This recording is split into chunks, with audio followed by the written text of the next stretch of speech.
Terrific. We are now opening our doors, which is great.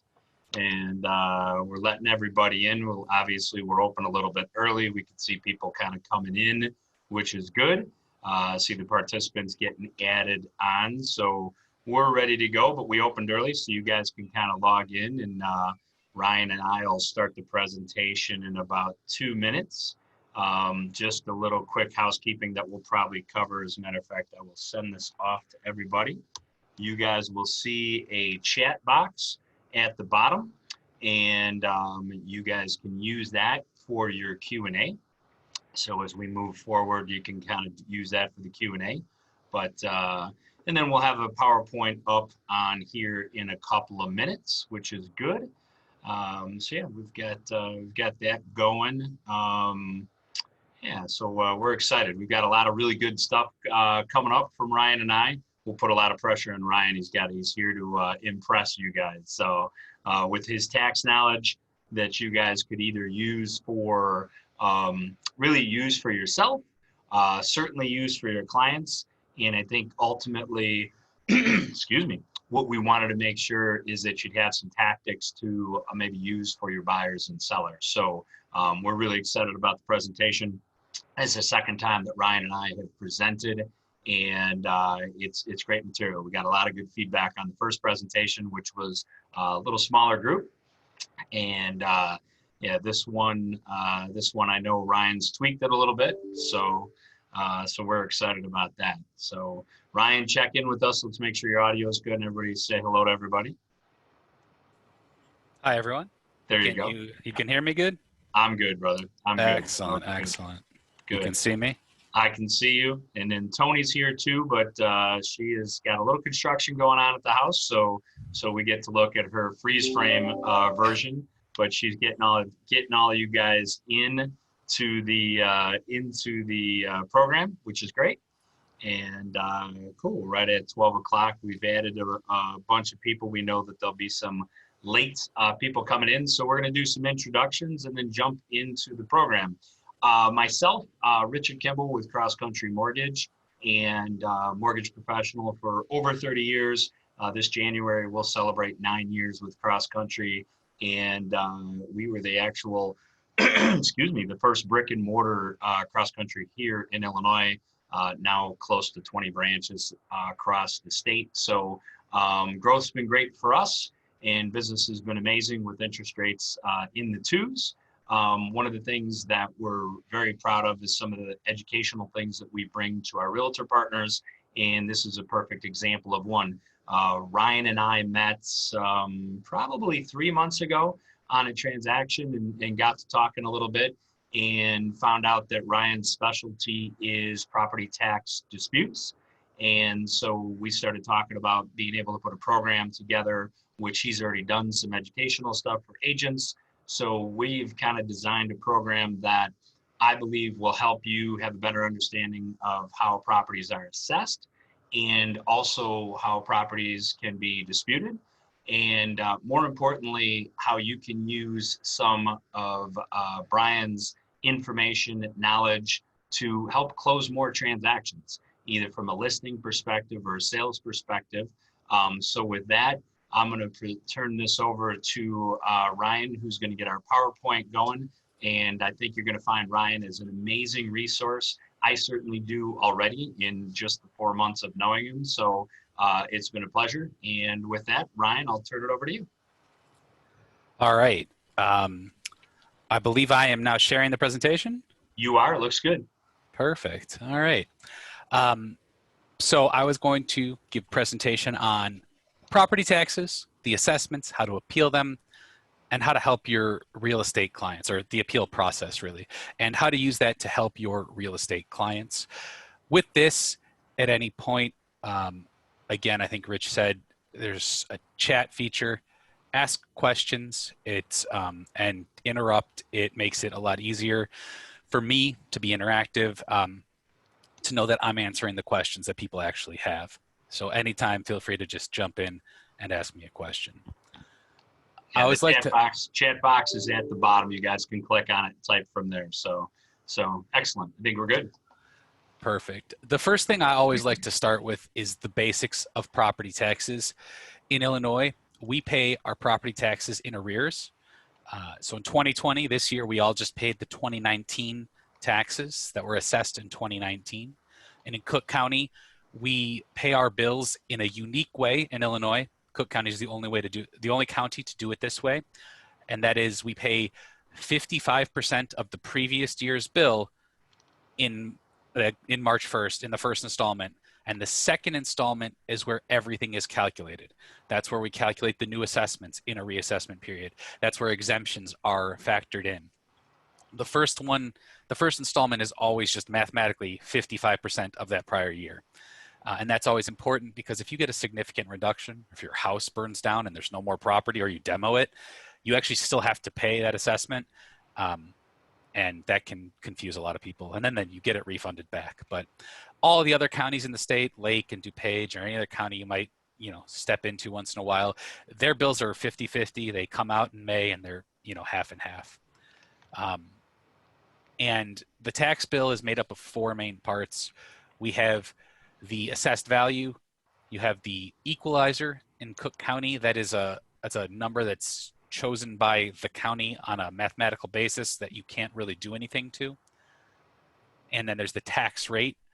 They determine the tax rate after all the assessments are finalized for the year based on the budgets of most of the time the school, because that's the biggest value. But it's every taxing body's budget divided over the assessments of the area. And then the exemptions come out. The assessed value is the basis of the tax bill. That is, in theory, tied to the market value. And I say in theory because oftentimes it's off. Sometimes it can be too low. Sometimes it can be too high. And this is the value that we appeal to save money. And in Cook County, assessments on residential properties are 10% of market value. In every other county in the state, it's 1/3, 33.33%. And so what that means for a buyer is if you're looking at a Cook County property and you have the assessment info, again, you want the most current. You don't want to look at past tax bills. You want to look at current assessments because tax bills are going to be based on prior year's stuff. But you can look at an assessment versus the offer that you're making. And if you're purchasing a property or putting an offer in for a client and that assessment is way higher than your offer, you can suggest to them to appeal because they could lower their tax bill going forward based on a completed transaction. And this was an example in Cook County. If the assessment's over $30,000 and you're putting in a $300,000 offer, your client could definitely appeal that and could save some money on those taxes. In all the other counties, $300,000 is $100,000 assessed value. And those are, again, just quick math, look at stuff. You divide by 3, divide by 10. That's how you can just glance at your offer prices or your listing prices versus your assessments. The local tax rate is a number that's determined by your taxing stuff, and most of it, the county gets some, the township, the village, the roads, the parks, the libraries, they all get stuff. Most of it just goes to your school, though. 2/3, give or take, is always going straight to the school district. It's by far the biggest, your biggest part of it. So that's where most of your money goes to on your property taxes. The final thing is your exemptions. And those are subtracted for your tax calculations. And this is a great thing to note, especially in Cook County.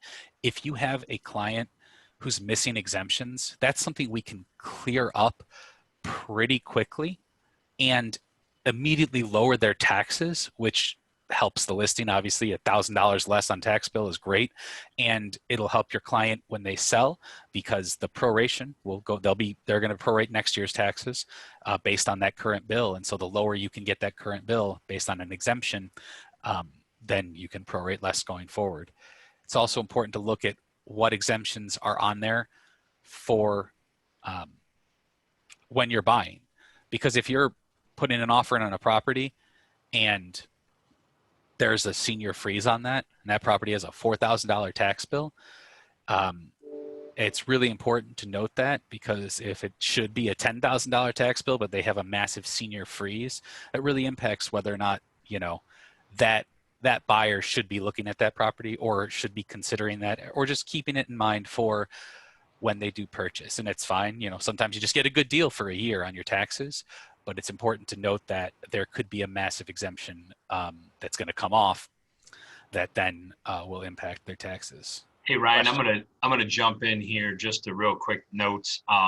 Lenders, however, regardless of the senior exemption, if we actually are required to qualify the buyer, if they don't qualify for that senior exemption, we're actually required to qualify the buyer at what the full taxes are. So just keep in mind when you're looking at properties with your pre-approved buyers that your lenders are going to be required to adjust that taxes to what they truly are. So taxes that are frozen from the senior perspective, taxes that could be completely waived or partially waived because of veteran with disability, those things, because our buyers don't have those qualifications, we will end up qualifying them at the full tax rate. We have to, Fannie, Freddie, FHA, they all require us to do that. So That's exactly, it's a lot of times it's a calculation that might not impact them for a year because they'll get to ride out that the seller's benefit for a little bit, but it's very important to keep that in mind, especially if you're wasting time on an offer where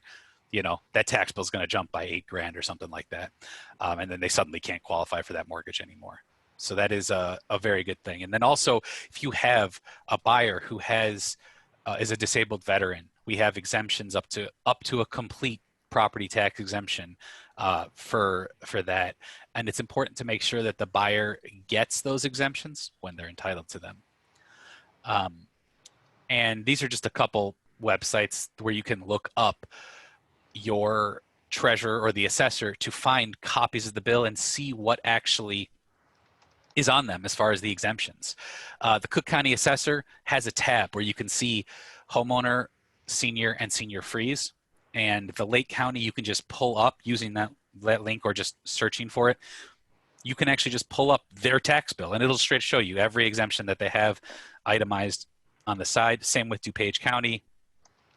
That lookup will look up any property in DuPage County that will, and you can find a property, and same with McHenry there. I think Kane and Will have very similar sites as well. That covers, I think, all the collar counties. But it's important to look at those exemptions for both the buyer and seller, because if the seller's missing exemptions, they can get money back. In Cook County, you can go backwards 3 or 4 years and get literal cash back. In the collar counties, most of the time you can only correct that current year's bill. And at this point, like in November, they usually cut that off. So it's a great thing to look at, and can be just a huge value add for any of your clients or yourself, just finding money, because that's what it is. With Cook County, you can get thousands of dollars back going back 3 or 4 years for a client, and kind of makes them love you. So I know my clients love it when I get to get them thousands of dollars. So this is a quick breakdown of the assessment cycle. There are 3 areas in Cook County. And the reason it's important to note this is because in Cook County, if you're buying in, let's say, 2020, and you're buying in that light green area, the south and southwest suburbs of Cook County, they've all been reassessed this year, and those properties have seen increases from 10 to 100%. And you don't see that on an actual tax bill until next year in July, when that second installment comes out. So at any point, if you're buying in that south or southwest area, if you have a client who's looking there, it's important to check out those assessed values, because that 105% might not be enough if the taxes are set to go up 95%. And sometimes you're not going to get all that, but it's important for a buyer to at least know what they're getting into, and for a seller to be aware. If the buyer comes and asks in their attorney review to change it from 105%, just make sure they know why. And this can be a thing. If it's not a huge tax bill, it's not a big deal. But sometimes if it is a $30,000 tax bill, it can be significant. All the other counties outside of Cook are on a quadrennial reassessment period, where they get reassessed once every 4 years. And so that's happened in 2019, which everyone saw on their tax bills this year. Won't happen again until 2023. And then next year, Chicago is going to get reassessed, which will be really fun. So Ryan, we have a question from Patty. She would like to know, is there a specific time of the year when you can apply for exemptions? For example, she's in Kendall County. So exemptions are typically covered. To apply for the exemptions, it is in the early part of the year prior to the bills coming out. Most of the time, you can do it either online or send in a form. Most counties automatically renew until they see a deed, homeowners and senior exemptions. Most of the time, senior freezes need to be applied for annually. Most of the time, that's in the first quarter of the year. I think Kendall County is in the first chunk of the year as well. I'm not positive. And you submit an application. Cook County has it all online now. A lot of other counties will just mail it to you, but it just stays on there. It stays on your bill, and in Cook County it auto renews as well now as of this year, because the senior and the homestead, until there's a deed that's transferred, they assume that that same person is living there. And for the senior exemption, they assume they're not getting any younger anymore, which is great. The only thing you have to apply for every year is the senior freeze, because it's based on income. And if your income changes, you have to apply for that again. Let's see, the next one. But I know for Cook County, it's all online now. It'll be January, February next year is when anyone can go on and submit their applications. And I believe it's most of the time first quarter for all counties. The next question I get is, why do appeal your taxes? Don't the assessors, don't everyone look at these things and check things? The fact is, Cook County has 1.8 some odd million parcels. 1.3 of them are residential. There's a lot of transfers happening. They just simply cannot be perfect. They do everything in a mass appraisal sort of way, and they need help to adjust specifics, as you know, only they can, only the specific owner can. And it's very important to appeal your taxes to ensure that you're just paying your fair share and not any more. For a comparison, Cook County has 1.8 million parcels. The second most populous county in Illinois is DuPage County, and I believe they have 300,000 parcels. It is a significant difference. They do a lot of work, and again, it's on a mass appraisal method for almost everywhere in the state, which is why it's a good idea to appeal, to make sure you're not getting, you're not paying too much. Hey, and Ryan, I've got a question.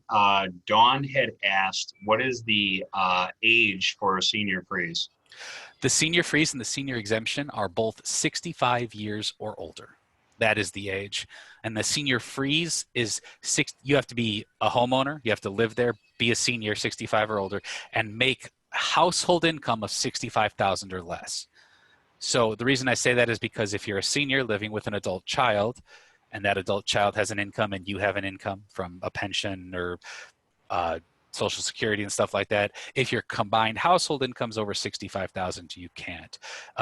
If you are an adult and you have a parent living with you, and that's their primary residence, you can have their senior exemption. You don't get the senior freeze, but you can get the senior exemption applied if that is the primary residence for an adult. I had a client who was taking care of their veteran father who was disabled. And so he's on the deed for the house, and they get the veteran's exemption, which allows them to get a almost complete exemption for their property taxes, until they got reassessed recently, where there actually is a cap, and they got reassessed out of over that exemption for disabled veterans. Ryan, I'm sorry, go ahead. No, go ahead. So Patty would like to know, can only an attorney appeal a tax bill? Any homeowner can appeal their tax bill, and you don't need an attorney. If your property is owned in an LLC or a corporation, you do need an attorney. If it's a commercial property, you do need an attorney. But any homeowner can and is encouraged to appeal their property. I represent homeowners, commercial owners, everyone, but everyone is encouraged to appeal. Just make sure when you appeal your property that you understand what you're appealing. And but yeah, you absolutely do not need an attorney, but you can't hire anyone else. Hiring a non-attorney is not really a good thing to do because attorneys are the only one who can actually represent you. It's a quasi-judicial proceeding, and as such, they're actually the only people who can represent you are attorneys. So that's the way it works. There are others out there that try to just do the prep for you and then give it to you. You can do that, but they're not going to represent you or help you along the way because they can't. But yeah, anyone can appeal on their own for sure. Perfect. Uh, And a little follow-up on the senior exemption. Does the senior have to be on the deed, or is it enough that they just live in the house? it's easiest if they're on the deed. That is the easiest way. You can argue it, and we can try to like file a certificate of error. This online process in Cook County is a lot smoother. And you know, if the senior has a driver's license or an ID that shows that as their primary residence, it might work. The reason being, they have to also be responsible for the property taxes, and being on the deed means they are responsible for the property taxes. Whether or not they actually pay them, they're responsible if whoever else on the deed doesn't pay them. Whereas if they're not on the deed, they're not necessarily responsible for the taxes. So it's the easiest way is to put anyone whose exemption you want to take advantage of onto the deed to the property. Excellent. Thanks, Nancy, for that question. I've got a list of questions. So next, Go. yeah, next question that I had, what did I do with that in here? Got that one. Oh, what is the cap for disabled veteran exemption? And I think by cap, they mean how much can be waived. That's Gina Johansson's question, but how much of it can be waived, which I believe is 100%, but I'll let you explain that, Ryan. It is a disabled veterans have a, and this is the fun to explain, but there's a cap. It's a total exemption. If their disability is over 70%, there's a total exemption. However, that is a total exemption up to an equalized assessed value of 250,000. So what that means in practice, because equalized assessed value doesn't really mean much to a lot of people, but that means a house that's valued at up to around $750,000 to $900,000 or less. There is an exemption. And that client I mentioned earlier, their house got reassessed from 700. They saw like a 40% increase. They were assessed up to 1.1 million, and that's when they actually got a tax bill. And they'd never gotten a tax bill before, and it was only a $3,000 tax bill, but they still were surprised that like we had this exemption, but that was just because they got reassessed. In that reassessment, they increased a huge percentage. They'd never looked at it before, but there is a cap to the disabled veterans exemption, and that is 250,000 equalized assessed value. And that kind of, like I said, that changes based on the equalization factor, but $800,000 ish value of a house, anything more than that, you can still get a tax bill on. And you can appeal it too, because if you appeal down below that 250,000 equalized assessed value, you can zero out the tax bill again. But there is a cap to it. It's just a really large one. Ryan, Nancy had a follow-up question. So we talked about the senior being maybe not on the deed. What about a veteran, that disabled veteran that lived in the home but wasn't on the deed? Is it kind of the same? It's basically the same thing. You would best practices and easiest, especially on a disabled veteran where you're looking at almost a near complete exemption. It's always best practices to put them on the deed. Got it. And that's going to make it by far the easiest in every way. And then there's a kind of this question kind of ties in, and I'll get to Teresa, I'll get to your question in a second. Marie had asked, would the adult child have to meet with an attorney to get him on the deed? I think that's a really good lead for you, but yeah, I would think that would be yes. You're going to want to have you're going to want to talk to someone to make sure you properly put them on title. Like if you're putting them onto the deed into ownership of the house, you want to transfer that properly. Also, if you just try to, do your own quitclaim deed, your lender notices that, that's kind of, they might be upset with you if they don't approve of it. If you start, deeding away your property while they have, a lien on it, and you want to make sure that you deed it properly, and also you would want to talk to, and for this type of thing, if you're doing this, I usually have them talk to an estate planning attorney, because you want to make sure it goes into your overall estate plan, and it's just you can deed them in and then have a plan in your will and your trust and all that sort of stuff to properly take care of it and just to maximize possible benefits. But that is, I would suggest, especially if there's a mortgage on the property, talking to an attorney before transferring or attempting to add someone to a deed. Yeah, and I could speak to that. I mean, all mortgages have what's called a due on sale clause. The due on sale clause basically states that, look, we made the mortgage to Mr. and Mrs. Smith. And if Mr. and Mrs. Smith were to try to change the deed and change the ownership, we could potentially call the mortgage. However, it is extremely rare that we would be aware of that deed change, especially if it's something simple is adding somebody, a sibling or a parent or something like that. It would be pretty rare that we would even actually notice that there was a deed change. You're never gonna notice it, especially if they just Yeah, keep paying their bill like normal. exactly. You're never gonna notice that. But that technically does, let them, if they do notice it, if something happens, they'll see that deed and they'll be like, wait a minute. And again, it's something you can work around and through. I would just advise talking to someone before doing that. So Ryan, we got a question from Teresa on appealing, and I think the answer is probably going to be depends, but I'll let you address that. What's the average turnaround time for a response? I'm assuming she meant on an appeal. Okay, so the appeal window changes based on county and township, but typically, like let's say Cook County, if you appeal at the Cook County assessor, you'll get a decision through 2 to 4 months. I usually say around 3 months is when you get a decision. You don't see the impact of that decision until the second installment tax bill for that year. So any appeals done in 2020, and there were some that started in February, we got a decision in May.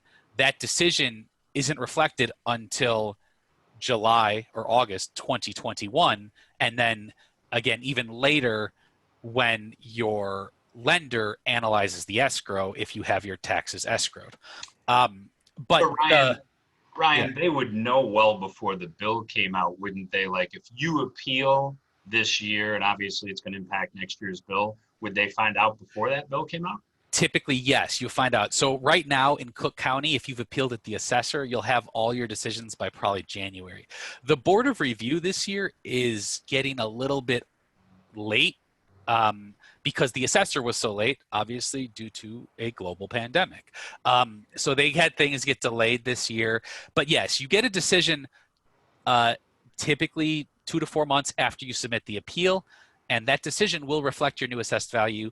But the problem is you don't really know what the taxes will do because the tax rate changes, but you can estimate typically pretty closely beforehand. The only bigger time frame is in like DuPage County. They have appeals that start in July that go through December this year. None of their decisions are issued until late March. Oh, wow. And so that's all of DuPage issues their decisions at once at the end of March-ish. Same with McHenry, Kane, Will, Lake. They all issue decisions in a group, and they issue them typically at around February next year. Some do January, some do March, depending on volume of appeals received and how they're going. But for the collar counties, decisions are almost unanimously issued first quarter the following year, and then that impacts those bills that come out in May that year. So you do get it beforehand, but it's like if you appealed in a certain township in DuPage County, you could have had that appeal sitting there since July. You will still not get a decision until March, and that can be a huge turnaround. So Perfect. That is. We got one more question, and I think we can get you back to the slides. Sure. Melinda asks, how about rental property? Can an owner appeal a tax bill for rental property? Absolutely. Owners can and should appeal rental properties, from townhouse condos to, 10-unit apartment building. You can appeal those taxes. You always should appeal those taxes. Commercial, obviously, if you're renting out individual commercial places, you should appeal those as well. Um, the difference with rentals is if your tenant has a lease that's tied to taxes, you can still appeal it on their behalf, or you could tell them to appeal it if they're the one paying the taxes. It depends. But you do not have to um, be the one living in a property to appeal it. You can appeal anything. The only thing with condos and townhomes, if you're renting those out, a lot of the time the association will hire an attorney like myself to represent the entire association, all their properties, and appeal on your behalf already. And I do that for associations, and I give them a discounted rate, which they then pass on to their tenants. But yeah, any owner can appeal. Okay, cool. All right, this is a great slide. I think we got some good feedback on this Yeah, too. the next one is why appeal your taxes, and I have two slides, one for buyers and sellers. But for buyers, you can appeal your taxes immediately the second you purchase it, depending on the opening. In some counties, actually in most counties, if you have a signed contract, you can typically appeal even before you've closed, because under that contract, you are the taxpayer going forward. It's just like if you have a lease and your lease says you're the taxpayer, you can then appeal those taxes. And your purchase price can be a strong basis for a reduction. And again, I said that, comparing to the assessed value versus purchase price. That is not the only comparison, though.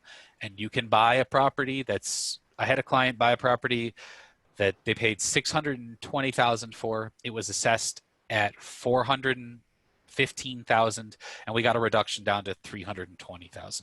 There are other avenues to appeal, but the purchase price can be a strong avenue. It's just not the only one to consider. The next thing is for sellers. Obviously, if you have a lower tax bill because you're going to pay prorations at closing based on wherever you are in the year, you're going to pay you'll pay less in your prorations at closing if you have a lower tax bill. It obviously also makes it more attractive. The lower your tax bill is, that's a consideration when people are looking. It helps absolutely just to see that lower number.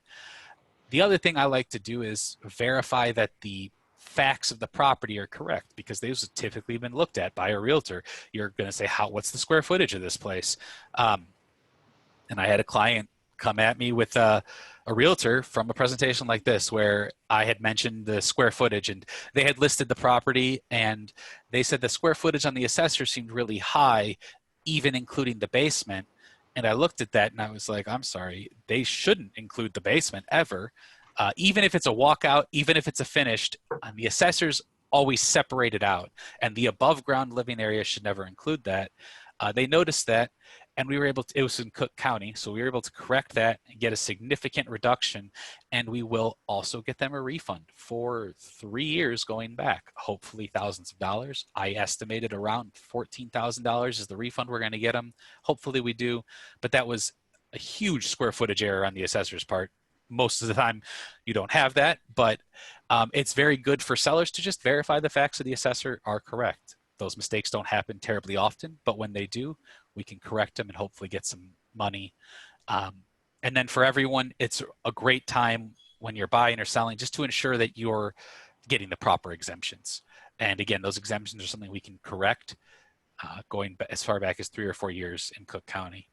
The next slide I had is actually just an example of that client who had an assessment of an almost $900,000 house because their assessment was way off in square footage. And so I got it reduced by a significant margin down to from 900 to 650 based on just the square footage change. They changed the classification for 2020, which will lower next year's bill. This client sold it, but what we ended up doing is holding back a bunch of the tax proration so that we can reprorate when the actual bill comes out next year, and the seller will end up spending thousands less in their proration because of the appeal. So, and then the seller will also get a lot of money back in refund checks. Yeah, it's a really great tactic. Like, I think if you're meeting with the seller right now and, and they're not going to list until the springtime, why wouldn't we have them appeal now so that the tax bill the buyers see is actually less. And like Ryan said, you're actually going to save them money because their prorations are going to go down. And the property might be more attractive than a neighboring property because those taxes are less because they were recently appealed. I think there's a lot of advantages there. Not to mention, again, if you're in Cook County, getting them a refund as a listing agent, that's a hell of a tool in your toolbox to be able to help them out and be able to reach out to Ryan for that. I mean, it's an amazing option to say, by the way, here's the other value add I have is we can help you get your taxes reduced, save the money there, and maybe even get a refund. So Absolutely. And this next slide is just literally the math on that last property. Their tax bill in 2019 was $22,871, and that was based on that assessment, which was too high. We corrected that assessment, and it went down to $65,000. Their estimated tax bill now, after that, is $6,700 less. So they closed in September. So they're prorating 3/4 of a year.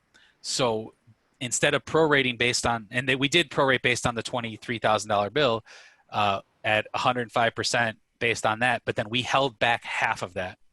It's just sitting in my trust account. It'll sit in my trust account until July next year when the bills come out, and then we'll re-prorate it. My client will get a lot of his money back. The buyer will get money back, and the buyer will enjoy a lower tax bill going forward. It's a win for the buyer and the seller. They're both very happy about that. And the seller will also, because this was a square footage error, they will be getting checks going backwards. And I'm hoping for just 2019, which had the most increase, to get him $6,000 or $7,000 back for just 2019, as well as getting 2018, 17, and possibly even 2016 refunds of a couple $1,000s per year for that. And so that was just a great example. This all just happened literally. They're still processing the certificates of error for this client. This is an example that happened this year, and this decision came out like I think a month and a half ago, if not even less than that. So that is a very relevant and example that happens just all the time. hey Ryan, I've got two questions that Sure. came in. Alexander would like to know how often do you see appeals on vacant land? Let's see. I was Monday this? No, it was last week. I literally just resolved a vacant land appeal for a client to save him $4,500. He was trying to sell it. This is someone trying to sell a vacant plot of land in McHenry County, and it was it was assessed at 300 some odd $1,000. I think $300,000 assessment. It had a $7,800 tax bill based on that, and they were listing it at $100,000. Wow. It was listed at $100,000. Just a vacant plot of land, and the seller could not sell it. He had a $90,000 offer that he accepted fall through from the buyer, and so we actually used that listing, that offer, and worked it out with the assessor. I just resolved that last week and saved that client. Their bill is going to go from almost 8 to under 3. It was an over $5,000 savings on that vacant land, and that can happen. Just again, there's a lot of factors, but vacant land is absolutely a possibility. Yeah, that's awesome. Alex, thank you very much for the question. And Carrie asks, we did, by the way, for you guys, we put in Ryan's contact information into the chat along with our contact information. As far as Ryan, the question Carrie had asked is A, where is your office? And B, do you handle DuPage County? The answer to the second question is yes. And where's your office, Ryan? My office is in Wheeling, 851 Seton Court. It's literally just me. I've been working from home a lot lately, and my house is in Hoffman Estates. And I absolutely do appeal DuPage County. I've say I'm in my office once every other week or so, once a week to get mail, and then I might stop in there if there's a client meeting, but not a lot lately in my office. And I appeal properties throughout Illinois. I have clients in Cook and every Collier County. I have clients in Kendall County. I have clients in Winnebago County. I have clients basically anywhere. I'm more than happy to work on any property in the state of Illinois. I've got a next question I have, Ryan. Eunice asked, who else can assess the square footage? And I think that relates to, yeah, obviously the county gave a figure, but who else can provide a figure back to the county to say, hey, you guys are wrong. Where are you getting that data from? So typically, the county is the only one who can actually assess the square footage. I provide evidence of a mistake from any source I can. I've had people estimate the square footage with, they have the Matterport go through their house and, do the 3D tour, and it also grabs, rough sizing. They'll put a square footage together. The assessor's square footage is from the outside. The Matterport's obviously going from the inside, but the appraiser, anyone who looks at the square footage can be a valid reason to have. All we're doing is having the assessor go out and remeasure. That's what it is. Because the assessor's not going to take my word for it. They will 99% of the time just send somebody out there to remeasure those properties and get their own measurement again when they've been given evidence of a significant mistake. And I say significant because if the assessor says 3,000 square feet and you measure and it says 2,900 square feet, that's a math error. We don't care. That example I showed, the assessor had over 5,000 square foot, and the actual square footage was like 3,000 something. So we correct that as best we can, but the assessor always has the final say in the square footage. So they oftentimes just send someone out to remeasure. And one of the things we got, Carrie had made a note in here that she's hired an appraiser to do a sketch of the square footage, and that apparently has worked for her in the past. Absolutely, you can hire an appraiser, and they'll give you that sketch, and they'll have square footage. This was 4 years ago. I had someone come to me because their insurance agent was reviewing the house, and they said, "Oh, okay, this is how much square footage your house is." And they were like, wait a minute, I thought it was more. And the assessor did have a lot more. And we used the evidence of the insurance agent who was just trying to get an accurate, for insurance purposes, a cost to construct. And we used that sketch that they had provided. Anyone who has a sketch, again, as long as it's, by someone with any knowledge of the square footage, you can absolutely use that as the basis to either get the assessor to change or to have them go out and remeasure. No, that's perfect. Melinda wants to know if you do closings for buyers and sellers as well. I do closings. It is a small part of my business right now. Most of my business is property tax appeals, but I do wrap that in. I'll do for residential, just strictly, residential, single family condos, stuff like that. I will do closings. Yes. Ryan, Dawn wants to know if you could tell her, but you're going to tell us in the process, about the Cook County property tax moratorium.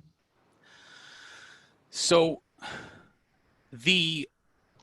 I don't know anything about a moratorium, but due to COVID in Cook County, they said that second installments were postponed by, I believe, 2 or 3 months. 2 months, I think it was October 1st. There was a no penalty for payments. But I do not believe there has been any moratorium. Now, some areas may have we can't increase our tax rate, but the biggest issue with things is when there's when you talk about, and I don't know what specific moratorium was mentioned, but certain taxing bodies, and if you go back to my slide where we showed the taxing bodies, they might have a moratorium that says they're not going to increase, like the Cook County might not increase their tax rate this year, or they might not be able to increase their budget. But Cook County is like 5% of your property tax bill. Unless the school district announces a moratorium on their portion, your taxes are still going to change. And The other thing to note is even if there, let's say, was a property tax freeze that froze the level of the tax rate, the equalization factor is still going to change, and your assessed value is still going to change on that cycle of the assessments. So I don't know of any specific property tax moratorium that's happening right now. I do know that the Cook County assessor, anyone who owns property in Cook County has probably either recently gotten or will in the next month or two get a notice of reassessment for a COVID reduction. And the assessor in Cook County is reducing assessments like across the county by a percentage which is tied to the unemployment increase in an area. And there was a study done to show areas that were hit, and it basically ranged from if the unemployment went from like up to like 9% to like 18% or whatever it was in a certain area, they tied the percentage of your reduction to that unemployment, there was a study done, and there's a website that kind of goes through all of that as well. It's very complicated. It breaks down by the county, the township, sometimes even the neighborhood level. And so there's literally hundreds of different little areas they have throughout the county. And that was recently done. The only issue with that is this is the assessor making a change for COVID, which again, people will not see until July next year or later based on their lender recalculating their escrow. So it's a very interesting thing to do, but the assessor has done that. So maybe next year people will get a little bit of extra relief from that, possibly. Ryan, Melinda's got a great question for us, but I'll let you finish this slide. This slide? Okay. Yeah, this one here that we're on. This when to appeal your taxes is ridiculously complicated because every township has a 30-day appeal window for their assessor at Cook County. Then there's a separate 30-day appeal window at the Board of Review.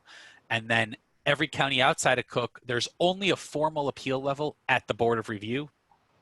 No other county has a formal appeal process with your assessors. A lot of local assessors have an informal appeal process, but it's a little hard to do because they don't publish their numbers until the Board of Review opens for appeals. So it's hard to appeal something if you don't have the assessments of yours and your neighbor's properties. But yeah, the when is, there's a 30-day window, and we have deadlines all the time, depending on where you are. Like DuPage County has 3 or 4 townships open right now. Addison Township is up for appeals in about a week. Downers Grove Township just opened up. In Cook County, Palatine Township is just closed for appeals, and Schaumburg Township is just now opening for appeals. And those are 30-day windows that vary by the township. And then the final when to appeal is if you've already appealed at the board, you can appeal at the state of Illinois. And those you should always appeal at, I believe, if you think there's a case, even though the current return time on appeals for the state of Illinois is 2 to 4 years. And that is a serious statement. I am in the process of resolving appeals from 2016 and 2017. I think I have 1 or 2 in certain townships and counties where I've started to address 2018 appeals. Wow. So that's a process that takes a while, but if we're successful at the state, the client actually gets refund checks, which is nice again for the client. And then we can continue that appeal process going forward and maybe keep getting refund checks. It's a slow grind. And so let's just jump into more questions. This is a site for some helpful links for Cook, DuPage, and Lake County to find info. But are there any more questions? I think you said you had one more. Yeah, I've got, so Melinda asked, one other thing too, relative to the presentation, everybody who's signed up here, within about 12 hours, there'll be access to this recorded presentation. So, if you want access to the slides, you'll be able to access the recorded presentation. It takes us about 12 hours to get that through Zoom, and then you guys will have access to it. Melinda asks, what are your fees for doing appeals, and does it vary, or is it a set fee? So my fees are typically, they kind of vary. In Cook County, there's a very clear reassessment cycle And when you get an appeal in the first year of a triennial assessment, it lasts for those 3 years. Same with the second year, lasts for 2 years, 1 year lasts for 1 year. The collar counties, it's a little different sometimes, but my fee is typically 35% for the collar counties or less, sometimes 30%. And again, this is residential. Commercial properties, when your tax bills start getting into the 6 figures, 7 figures, it's a different scale, but it's 35% or less in the collar counties, and in Cook County, it's 30% or less. And that's of the first year's estimated savings. So in Cook County, it's going to last 1, 2, or 3 years, and in the collar counties, it's going to last 1, 2, 3, or 4 years. And those are the rates, but it's the highest typically I go is 35% of the first year's savings. And so all my clients will see a good chunk of their savings in that first year. I don't charge up front. I don't charge if I will review a client. If I can't find a case for appeal, I don't charge anything. If I submit an appeal and I'm unsuccessful, I don't charge anything. I will typically appeal that to the state of Illinois, and then if I'm successful, I'll get a refund, and then I'll charge out of that refund. But I don't charge anything unless I get a successful reduction, and that fee is strictly based on 30 or 35% of the first year's estimated savings.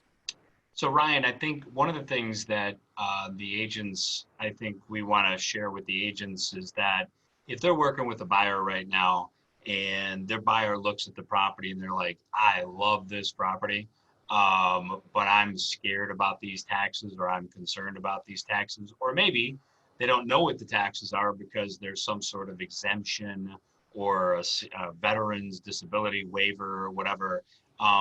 Can the agents can then call or reach out to you to have you take a look at that property, give them an idea what the real taxes are, and maybe even talk to the client and let them know there's an opportunity to appeal. Is that correct? Absolutely. I get calls all the time, call, text, or email, just say, hey, here's an address. What's up with these taxes? And I will absolutely give a rundown for what to expect, if it's over or under assessed, and when it's going to get reassessed, what you can kind of estimate going forward, and what you should be on the lookout for. And I'm more than happy to do that. They're typically less than 5-minute phone calls or an email. I'll just send you real quick. I believe my info got put somewhere. You can text that number or email me or just call me. Again, for questions like that, I'm more than happy to answer them real quick. It's pretty straightforward, and I can just give you a quick rundown. Yeah, I mean, that's great. That makes Ryan an asset for everybody here, as a tool in your toolbox. If you've got a client that's wavering, you're not sure, you reach out to Ryan. Ryan reaches out to the client, kind of tells them what the reality of those taxes are. And then the other aspect where I think Ryan brings a lot of value to you guys is the ability to work with the seller, help him get his or her taxes reduced so that, again, they can not only have less to send to the new buyer in a tax credit, but maybe even earn a refund. So Ryan becomes a great asset for you guys, and really something that really a great value add when you're doing a listing presentation. So.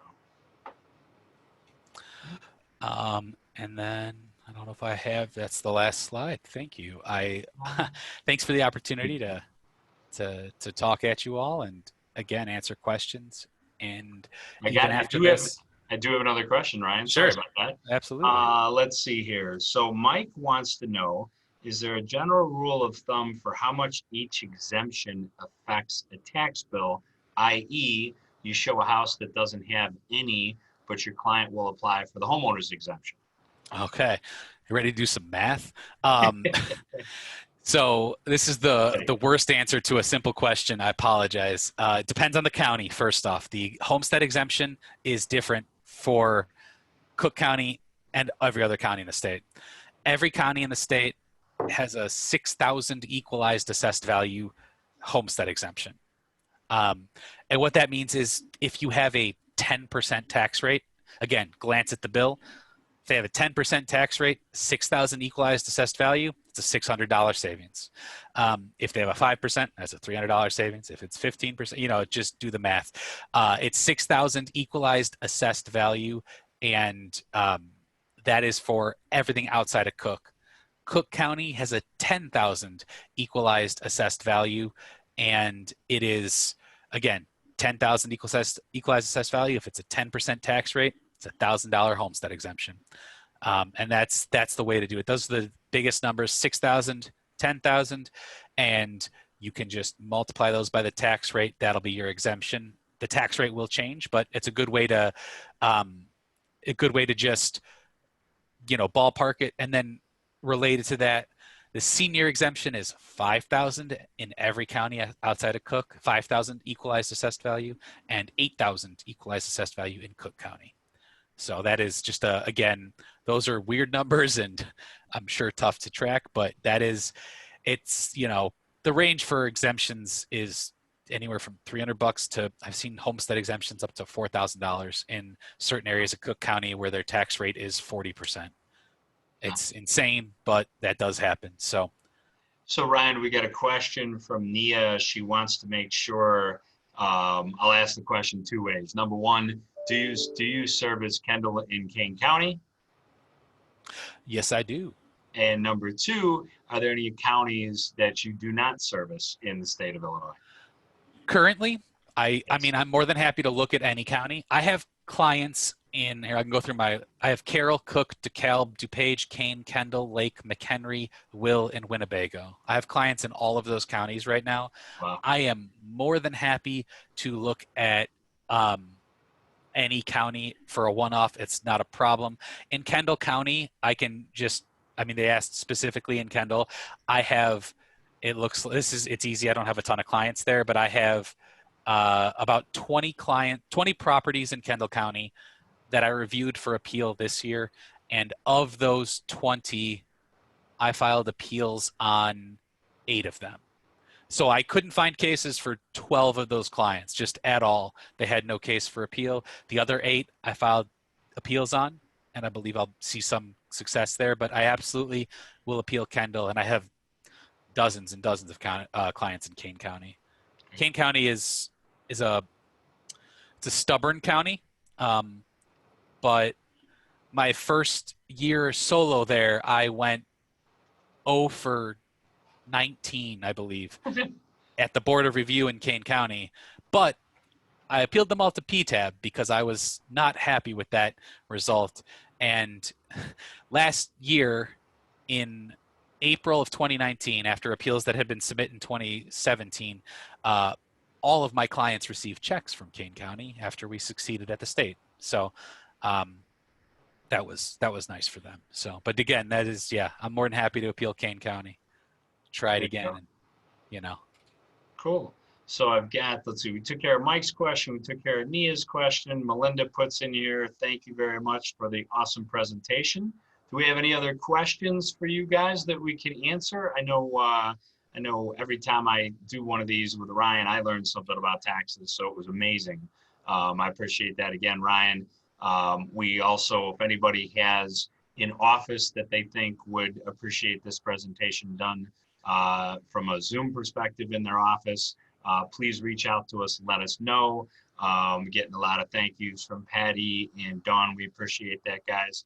If there are no other questions, we're going to let you guys go. Again, contact information is in the chat. You will be able to reach out to us, or you will be able to actually see this again in about 12 hours. And Carrie says thanks, Nia says thanks, and Dana says thanks. We thank you guys for taking some time out. We hope you got some value. It looks like from the feedback you did. So guys, be safe out there. And we will have some other good information in the terms of some great webinars coming up in December and November. As soon as we finalize those presentations, I'll get it out to you. Thanks again. Thanks, Ryan, for sitting in with us. And thank you guys for coming on. So with that, take care. Have a great one. Thanks, everyone. Bye, guys.